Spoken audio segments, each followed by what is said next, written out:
To ask the Scottish Government what its response is to reports of claims by a whistleblower at Police Scotland that officers are being coerced into logging individuals in line with their gender identity, even in serious sexual assault.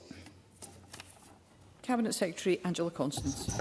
Presiding Officer, while decisions on how crime data are recorded are operational matters for Police Scotland, Police Scotland has been clear it does not direct officers to record sex or gender in a way that breaches legal obligations. I also expect them to ensure their practices are lawful and support accurate and consistent data collection. Police Scotland is already reviewing how it records and uses sex and gender data. That review was underway before the recent Supreme Court judgment, and it will now take full account of the ruling when reaching its conclusions and making recommendations. Public bodies are also guided by advice from Chief Statistician, which encourages data collection based on user needs and context. Pauline McNeill. Well, it is far from clear. Reports in the press are that widespread confusion and unease among staff about how suspects who identify as transgender are recorded in official systems. Many staff say they have to record someone and indeed search them based on how they present, even if that is the moment of arrest.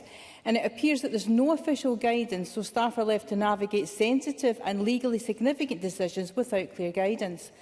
A whistleblower said it is putting officers and staff in a situation where they are having to do things where no one knows where this decision is coming from and there is no actual policy. People are just feeling kind of coerced into doing it. So I ask again, given the press reports, is the Cabinet Secretary not concerned about the apparent lack of clarity being experienced by officers in the front line about how to record the sex and gender of suspected serious sexual offenders? Cabinet Secretary. Presiding Officer, I do believe that there currently is clarity, and if I could provide the response that Police Scotland gave, bearing in mind this is an operational matter that they gave in response to the press reports, where it was said it is inaccurate and misleading to suggest a male accused of rape would be recorded as a woman. It is inaccurate and misleading to suggest female officers and members of staff are coerced into carrying out intimate searches on male prisoners.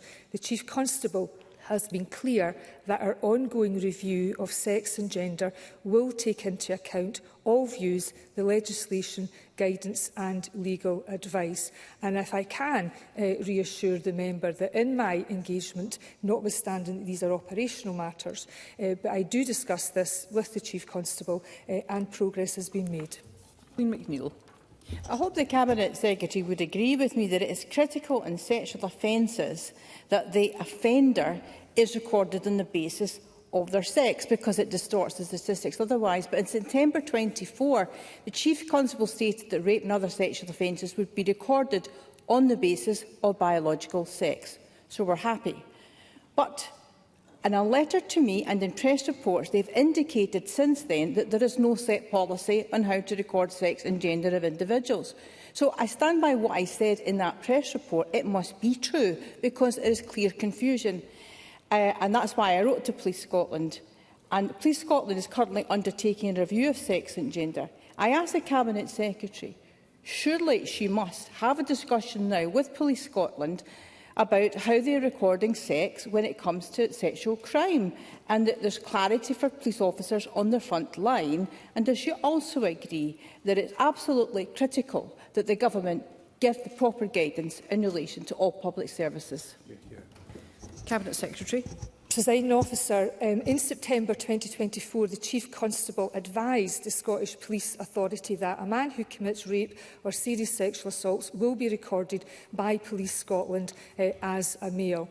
And I do acknowledge and respect that Ms McNeill has long voiced her strong and clear views on this matter, that the importance of using biological sex for data accuracy, understanding patterns of offending behaviour and shaping public policy, and I would also concur with the importance of transparency and the accuracy of data.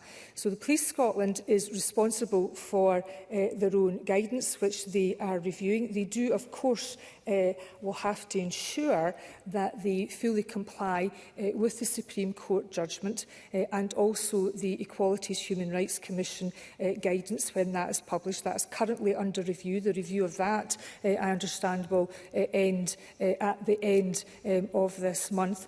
And further to that, the Scottish Government has a government-wide commitment to ensure that our own recording of sex and gender is in line with the very best of statistical practice and the guidance that goes with that, but it is also fully compliant with the Supreme Court judgment.